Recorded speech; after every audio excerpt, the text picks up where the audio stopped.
Hey there, everybody. It's Julie and Dr. A back with your hot takes on varieties. As I mentioned in one of our recent videos, I have three unannounced varieties or genera, one annual, one perennial, and one shrub that I'm going to give Dr. A, and we'll get his opinion on it, reviews, best practices, anything like that.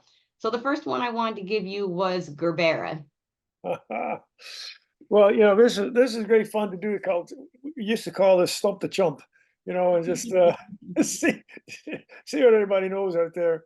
But if you're talking about Gerbera daisies as a terrific greenhouse crop, and they are, they're particularly useful for container gardening, particularly useful in the landscape for large containers, because the flowers are so brilliant. I mean, there's hardly a muted color among them.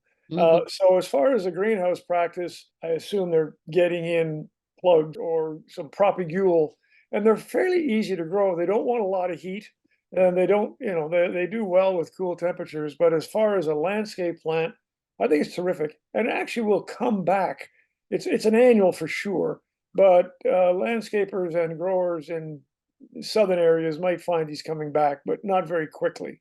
So it should be treated as an annual, but I think they're wonderful, and there's a whole lot of varieties out there and a lot of programs that you can get as a grower that will help you grow them on. Terrific plant.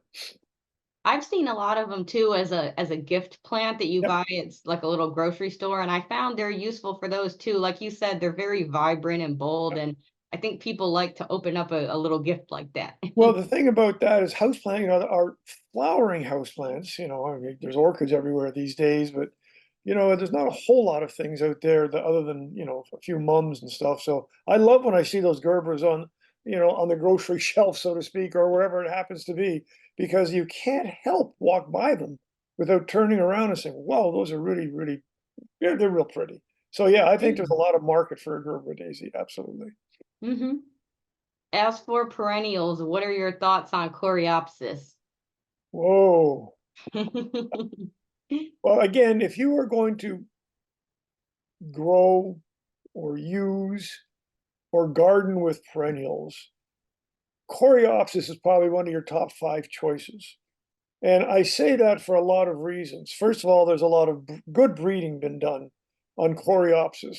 So there's whole programs, i.e., you can get series where you'll have three or four different colors that will all come off the greenhouse bench at once or off the nursery grounds at the same time. And they're very hardy. You have that.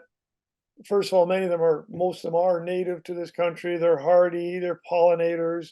There's lots of good things about Coreopsis.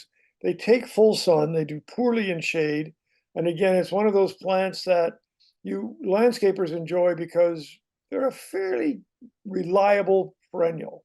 And because there's so many series and cultivars, some are going to perhaps be bigger or shorter than others. But I think if you work with your distributor or whoever, uh, Coreopsis are just, yeah, they're just a mainstream perennial. And I can't imagine a perennial program without including Coreopsis somewhere along the way. And there's a whole lot of different forms. There's tall ones and short ones. There's Coreopsis auriculata, which is our little small native one, and then there's these great big series. I love them. They're really good. Yeah, there's absolutely a lot of varieties out there for Coreopsis. Yeah, yeah. No, it's one of those plants, I think, and the old fashioned, just old Coreopsis grandiflora, the old fashioned ones, they're still around, but the new hybrids are so much more vigorous, and I may say more disease resistant and more cold, warm, hardy. So look for those. And then for shrubs, how about butterfly bush? Oh my goodness. It's so nice because it's interesting you mentioned that, Julia. And truthfully, anybody who's listening, I really have no idea what she's going to talk about. But I was just out in my garden, and there's another plant that has just exploded. And I think for lots of reasons. Again, I keep going back to the breeding. We have butterfly bushes that are just about almost every color. We have those with huge flowers, and I don't. We're not really talking about specific varieties, but if you're doing the Pugster series, those are great big flowers. And boy, they're more than just a little butterfly bush to attract butterflies. They are a very handsome shrub. And it's also one of the plants that if you're sitting in an airplane beside somebody, Julie, and they say, "Oh, what do you do?" and you try to not talk too much, but they say, "What do you do?"